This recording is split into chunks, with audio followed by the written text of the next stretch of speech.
ബിസ്മില്ലാഹിർ റഹ്മാനിർ റഹീം. കൂട്ടുകാരെ, നാം എവിടെയായിരുന്നാലും സ്വന്തം വീടിനെ കുറിച്ച് ചിന്തിക്കുകയും വീട്ടിലെത്തണമെന്ന് ആഗ്രഹിക്കുകയും ചെയ്യാറുണ്ടല്ലോ.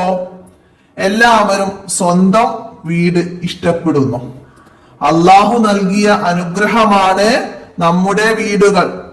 വീടുകളിൽ പാലിക്കേണ്ട മര്യാദകൾ പാലിച്ച് ബർക്കത്തുള്ള സുന്ദര വീടുകളായി നാം അതിനെ പരിപാലിക്കണം.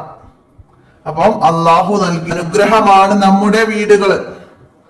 ആ വീടുകളിൽ നമ്മൾ പാലിക്കേണ്ട മര്യാദകൾ പാലിച്ച് ബർക്കത്തുള്ള സുന്ദര വീടുകളായിട്ട് നാം നമ്മുടെ വീടിനെ പരിപാലിക്കണം. നമ്മുടെ വീട്ടില് നമ്മൾ എത്താൻ എല്ലാവരും എവിടെ പോയാലും തിരിച്ച് വീട്ടിലെത്താൻ നമ്മൾ ആഗ്രഹിക്കും. അങ്ങനെയുള്ള വീട് ബർക്കത്തുള്ളതാവാന് നമ്മൾ പാലിക്കേണ്ട മര്യാദകളെ കൊണ്ട് അതൊക്കെ പാലിച്ചാലാണ് നമ്മുടെ വീട് ബർക്കത്തുള്ള വീടാവുകയുള്ളൂ. എന്തൊക്കെയാണ് അതിന് പാലിക്കേണ്ട കാര്യങ്ങൾ എന്ന് നമുക്ക് നോക്കാം. വീട്ടിൽ പാലിക്കേണ്ട അദബുകൾ. വീട്ടിലേക്ക് കയറുമ്പോൾ വലത് കാൽ വെച്ച് പ്രവേശിക്കുക. വീട്ടിലേക്ക് കയറുമ്പോൾ വലത് കാല് വെച്ച് പ്രവേശിക്കുക. കയറുമ്പോൾ എന്നതും പ്രവേശിക്കുക എന്നതും ഒന്നാണ് മീനിങ് കേട്ടോ. അപ്പൊ വീട്ടിലേക്ക് കയറുമ്പോൾ വലത് കാൽ വെച്ചിട്ടാണ് നമ്മള് കയറേണ്ടത്. അതാണ് പ്രവേശിക്കുക എന്ന് പറയുന്നത്, മനസ്സിലാക്കാം. പിന്നെ സലാം പറയുക. വീട്ടില് ഉള്ളവരോട് നമുക്ക് സലാം പറഞ്ഞിട്ട് വേണം നമ്മള് വീട്ടിലേക്ക് കയറാൻ. വലത് കാൽ വെച്ചിട്ട് വേണം കയറാൻ. അപ്പൊ ഇവിടെ നിന്നൊക്കെ ചോദ്യവും ഉത്തരം മനസ്സിലാക്കണം. നമ്മൾ വീട്ടിലേക്ക് കയറുമ്പോൾ ഏത് കാല് വെക്കണം? വലത് കാൽ വെച്ചിട്ടാണ് പ്രവേശിക്കേണ്ടത്. വീട്ടിലേക്ക് കയറുമ്പോൾ സലാം പറയണം. അടുത്തത് എന്താ പറയുന്നത്? വീട്ടിൽ കയറുമ്പോൾ അല്ലാഹുമ്മ ഇന്നി അസ്അലുക ഖൈറൽ മൗലജി വഖൈറൽ മഖ്റജി ബിസ്മില്ലാഹി വലജ്നാ വബിസ്മില്ലാഹി ഖറജ്നാ വഅലല്ലാഹി റബ്ബിനാ തവക്കൽനാ എന്ന് ചൊല്ലുക. വീട്ടിലേക്ക് കയറുമ്പോൾ ചൊല്ലേണ്ട ദിക്ർ അല്ലാഹുമ്മ ഇന്നി അസ്അലുക ഖൈറൽ മൗലജി വഖൈറൽ മഖ്റജി ബിസ്മില്ലാഹി വലജ്നാ വബിസ്മില്ലാഹി ഖറജ്നാ വഅലല്ലാഹി റബ്ബിനാ തവക്കൽനാ എന്ന് ചൊല്ലുക. അപ്പൊ അത് എല്ലാവരും കാണാതെ പഠിക്കുക, ജീവിതത്തിൽ പ്രാവർത്തികമാക്കുക, മനസ്സിലാക്കുക. വെള്ളം, ഭക്ഷണം, വൈദ്യുതി തുടങ്ങിയവയിൽ ദുർവ്യയം ഒഴിവാക്കുക. വെള്ളം, ഭക്ഷണം, വൈദ്യുതി തുടങ്ങിയവയിലൊക്കെ എന്താണ്? ദുർവ്യയം ഒഴിവാക്കണം. എന്നാലാണ് വീട്ടിൽ ബർക്കത്ത് ഉണ്ടാവുള്ളൂ. മനസ്സിലാക്കുക. നമ്മൾ കണ്ടമാനം ഭക്ഷണം ഉണ്ടാക്കിയാണ്ട് വേസ്റ്റ് ആക്കി ഒഴിവാക്കരുത്. അപ്പൊ ആ വീട്ടില് ബർക്കത്ത് ഉണ്ടാവില്ല എന്ന് മനസ്സിലാക്കുക. അതുപോലെ തന്നെയാണ് വൈദ്യുതി. ആവശ്യമില്ലാതെ നമ്മൾ വീട്ടിൽ ലൈറ്റ്, ഫാന് ഇതൊക്കെ ഉപയോഗിക്കുന്നതും ഒക്കെ വീടിന്റെ ബർക്കത്ത് ഇല്ലാതാക്കും. അത് അർഹതപ്പെട്ടവർക്ക് ലഭിക്കാതെ പോകും നമ്മൾ കൂടുതൽ ഉപയോഗിക്കുമ്പോ. അപ്പൊ അതൊക്കെ മനസ്സിലാക്കുക. അതുപോലെ തന്നെയാണ് വെള്ളം. നമ്മള് ആവശ്യത്തിന് മാത്രം ഉപയോഗിക്കുക. ആവശ്യമില്ലാതെ നമ്മള് വെള്ളം പാഴാക്കരുത്, മനസ്സിലാക്കുക. ഒരു തുള്ളി വെള്ളത്തിന് വേണ്ടി കഷ്ടപ്പെടുന്ന എത്രയോ നാടുകളുണ്ട്, മനസ്സിലാക്കുക. ആളുകളുണ്ട്, അതൊക്കെ മനസ്സിലാക്കണം.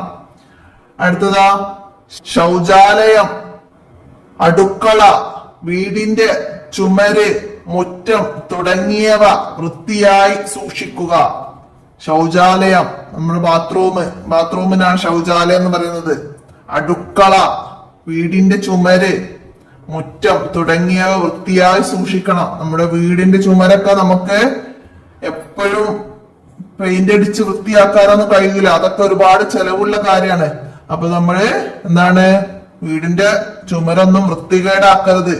പല കുട്ടികളും പെൻസില്, പെന്ന്, ചോക്കൊക്കെ ഉപയോഗിച്ച് നമ്മുടെ വീടൊക്കെ വരച്ച് വൃത്തികേടാക്കും. അതൊന്നും ചെയ്യരുത്. അതൊക്കെ വീടിന്റെ ബർക്കത്ത് ഇല്ലാതാക്കും. അതുപോലെ തന്നെ ശൗചാലയം, അതൊക്കെ നമ്മൾ എപ്പോഴും വൃത്തിയാക്കി കൊണ്ടു നടക്കണം. അടുക്കളയില് വേസ്റ്റുകളൊക്കെ അടുക്കളയിൽ വെച്ചിട്ട് വീട് വൃത്തികേടാക്കരുത്. അതൊക്കെ നന്നാക്കുക. അങ്ങനെയുള്ള കാര്യങ്ങളൊക്കെ ചെയ്യാം. അപ്പോഴാണ് നമ്മുടെ വീട്ടില് ബർക്കത്ത് ഉണ്ടാവുള്ളൂ, മനസ്സിലാക്കുക. പിന്നെന്താണ്? കൊതുക് വീടിന് പരിസരത്ത് വളരാതിരിക്കാനും വീടിനകത്ത് അത് കടത്താതിരിക്കാനും ആവശ്യമായത് ചെയ്യുക. കൊതുക് വളരുന്നുണ്ടെങ്കിൽ അത് ഒഴിവാക്കാനുള്ള മാർഗങ്ങൾ സ്വീകരിക്കുക. കൊതുക് വളരാനുള്ള ഒരുപാട് ചെടികളൊക്കെ വളർത്തി അതിലൊക്കെ കൊതുകുകൾ വളരാൻ ഇടവരും. അപ്പൊ നമ്മൾ വീടിന്റെ ചുറ്റുഭാഗം പുല്ല്, കാട് ഇങ്ങനൊക്കെ വളരുന്നതൊക്കെ നമുക്ക് വൃത്തിയാക്കണം. എങ്കിലാണ് കൊതുക് വീടിന്റെ പരിസരത്ത് വളരാതിരിക്കുള്ളൂ. പിന്നെ ഉള്ള കൊതുകുകൾ തന്നെ വീടിനകത്തേക്ക് കയറാതിരിക്കാനുള്ള മാർഗങ്ങളൊക്കെ ഉണ്ട്. അതൊക്കെ സ്വീകരിക്കുക. അതിനൊക്കെ വേണ്ടത് ആവശ്യമായതൊക്കെ ചെയ്യുക. പിന്നെന്താണ്?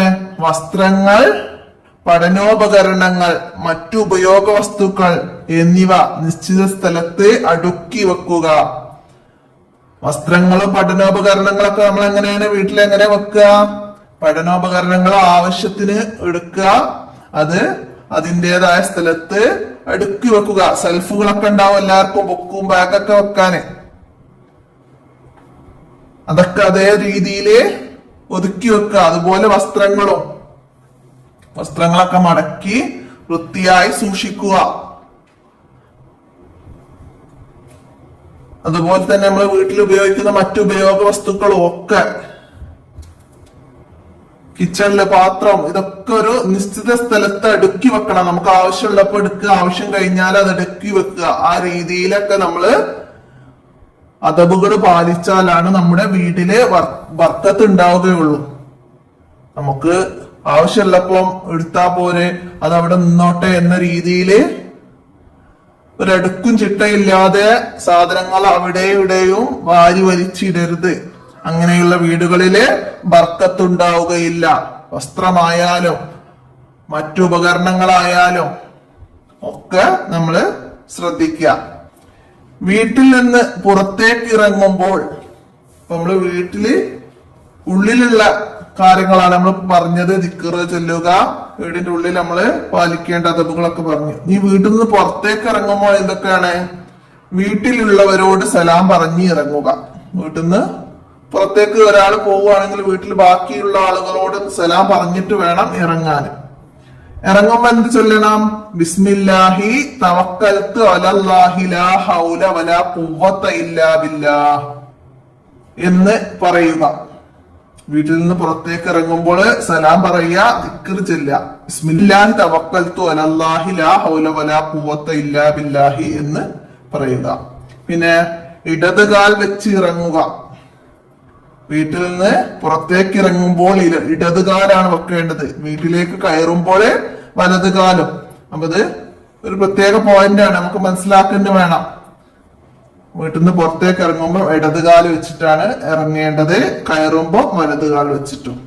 അള്ളാഹു നമ്മുടെ വീടുകളിൽ ബർക്കത്ത് ചെയ്യുകയും പരലോകത്ത് സ്വർഗം നമുക്ക് വീടായി നൽകുകയും ചെയ്യട്ടെ. ആമീൻ. അപ്പൊ നന്നായി മനസ്സിലാക്കി പഠിക്കാം. തദ്രിബാത്തിൽ എന്താ വന്നത്? ഉത്തരം എഴുതാനാണ്. വീട്ടിൽ നിന്ന് പുറത്തിറങ്ങുമ്പോൾ ഏത് കാൽ മുന്തിക്കണം? വീട്ടിൽ നിന്ന് പുറത്തേക്ക് ഇറങ്ങുമ്പോൾ ഏത് കാലാണ് മുന്തിക്കേണ്ടത്?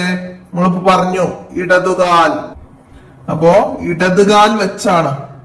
അപ്പൊ അവിടെ ഏത് കാല് മുന്തിക്കണം എന്നാണ്. മുന്തിക്കുക എന്ന് പറഞ്ഞാൽ ഏത് കാലാണ് ഫസ്റ്റ് വെക്കേണ്ടത്. അപ്പൊ ഇടതുകാൽ. മുന്തിക്കുക എന്ന് പറഞ്ഞാല് ആദ്യം വെക്കേണ്ടത് ഏത് എന്ന് മനസ്സിലാക്കുക. അപ്പൊ വീട്ടിൽ നിന്ന് പുറത്തേക്ക് ഇറങ്ങുമ്പോൾ ഇടതുകാൽ വെച്ചാണ് ഇറങ്ങേണ്ടത്. ഇടതുകാലാണ് മുന്തിക്കേണ്ടത്. ആ രീതിയിലൊക്കെ നമ്മൾ മനസ്സിലാക്കണം. അപ്പൊ നമുക്ക് ചോദ്യം ഏത് രീതിയിലാ വരിക എന്ന് പറയാൻ പറ്റില്ല. ഇവിടെ ഏത് കാൽ മുന്തിക്കണം. അതുപോലെ നമ്മൾ വീട്ടിൽ നിന്ന് പുറത്തേക്ക് ഇറങ്ങുമ്പോൾ ഏത് കാല് വെച്ചാണ് ഇറങ്ങേണ്ടത് എന്ന് ചോദിച്ചിട്ടാണെങ്കിൽ നമുക്ക് എഴുതാൻ കഴിയണം ഇടതുകാലാണ്. അപ്പൊ ചോദ്യം ഏത് രീതിയിലും വരാൻ മനസ്സിലാക്കുക. അതുപോലെ തന്നെ അടുത്ത ചോദ്യം, വീട്ടിലേക്ക് കയറുമ്പോൾ എന്ത് ചൊല്ലണം? വീട്ടിലേക്ക് കയറുമ്പോൾ എന്താ ചൊല്ലേണ്ടത്? അതും വീട്ടിലേക്ക് പ്രവേശിക്കുമ്പോൾ എന്ത് ചൊല്ലണം? ഏത് ദിക്റാണ് ചൊല്ലേണ്ടത് എന്നൊക്കെ ചോദ്യം വരാം. അപ്പൊ അല്ലാഹുമ്മ ഇന്നി അസ്അലുക ഖൈറൽ മൗലജ വഖൈറൽ മഖ്റജി ബിസ്മില്ലാഹി വലജ്നാ വബിസ്മില്ലാഹി ഹറജ്നാ വഅലല്ലാഹി റബ്ബിനാ തവക്കൽനാ. ഇതാണ് വീട്ടിലേക്ക് കയറുമ്പോൾ ചൊല്ലേണ്ട ദിക്ർ. അടുത്തത് ശീലമാക്കാം, നമുക്ക് പ്രാവർത്തികമാക്കണം. വീട് ബർക്കത്തുള്ളതാവാൻ നമ്മൾ പ്രാവർത്തികമാക്കേണ്ട ഒരു കാര്യമാണ് എന്ത്? വീട്ടിൽ അനാവശ്യമായി പ്രവർത്തിക്കുന്ന വൈദ്യുതി ഉപകരണങ്ങൾ ഓഫ് ചെയ്യല്. നമ്മള് ഫാനൊക്കെ ഇട്ട് വെച്ച് നമ്മളാണ്ട് നീറ്റ് പോവും. അപ്പൊ അത് നമ്മൾ ഓഫാക്കൂല. അങ്ങനെയുള്ള കാര്യങ്ങളൊക്കെ ശ്രദ്ധിക്കുക. ലൈറ്റ് പകലാണെങ്കിലും നമ്മൾ ലൈറ്റ് ഇടുക, അങ്ങനെയുള്ള കാര്യങ്ങളൊക്കെ ഒഴിവാക്കി അതൊക്കെ ഓഫ് ചെയ്യുക. അതൊക്കെ നമ്മൾ ശീലമാക്കണം. പിന്നെന്താണ്, ഉസ്താദിനോട് പറയാം. എന്താണ്, നിങ്ങൾ താമസിക്കുന്ന റൂം വൃത്തിയാക്കിയ അനുഭവം. നിങ്ങൾ താമസിക്കുന്ന വീട്ടില് നിങ്ങളുടെ റൂം, നിങ്ങൾ ഉപയോഗിക്കുന്ന, നിങ്ങൾ പെരുമാറുന്ന റൂം, അത് വൃത്തിയാക്കിയ ഒരു അനുഭവം നിങ്ങൾ ഉസ്താദിനോട് പറയാനാണ്. നിങ്ങൾ എന്തൊക്കെ കാര്യങ്ങൾ ചെയ്തു? ഞാൻ എന്റെ ബുക്ക് സെൽഫിലേക്ക് അടുക്കി വെച്ചു, പേനയും പെൻസിലും എല്ലാം ബോക്സിൽ വെച്ച് അതും സെൽഫിൽ വെച്ചു. അങ്ങനെയുള്ള നിങ്ങളുടെ അനുഭവങ്ങൾ. എന്റെ വസ്ത്രങ്ങളെല്ലാം മടക്കി സെൽഫിലേക്ക് വെച്ചു. ഉറങ്ങി ഉണർന്നാല് ബെഡിലെ വിരിപ്പും പുതപ്പും എല്ലാം ഞങ്ങള് വൃത്തിയാക്കി വെക്കാറുണ്ട്. അങ്ങനെയുള്ള നിങ്ങളുടെ അനുഭവങ്ങൾ നിങ്ങൾ ഉസ്താദിനോട് പറയുക. പിന്നെന്താണ്, വീട്ടുവളപ്പിൽ കൊതുക് വളരാതിരിക്കാൻ വേണ്ടി നിങ്ങൾ ചെയ്യുന്ന പ്രവർത്തനം. എന്തൊക്കെയാണ് നിങ്ങൾ ചെയ്യാറുള്ളത്? വീടിന്റെ ചുറ്റുഭാഗത്ത് ചിരട്ട, പ്ലാസ്റ്റിക് പാത്രം, അങ്ങനെയുള്ള വെള്ളം കെട്ടി നിൽക്കുന്ന അവസ്ഥകളൊന്നും ഇല്ലാതെ വൃത്തിയാക്കാറുണ്ട്. പുല്ല് വളരുകയാണെങ്കിൽ അതെല്ലാം പറിച്ച് ചുറ്റുഭാഗവും, വീടിന്റെ ചുറ്റുഭാഗവും ഞങ്ങള് വൃത്തിയാക്കാറുണ്ട്. കൊതുക് വളരുന്ന സാഹചര്യങ്ങളെല്ലാം ഞങ്ങള് ഒഴിവാക്കാറുണ്ട്. അങ്ങനെ നിങ്ങൾ ചെയ്യുന്ന കാര്യങ്ങള് ഉസ്താദിനോട് പറയുക. അപ്പൊ ഇത്രയാണ് ഈ പാഠഭാഗത്തിൽ വന്ന കാര്യങ്ങള്. അപ്പൊ നിങ്ങളെ പാഠഭാഗം നന്നായി മനസ്സിലാക്കുക.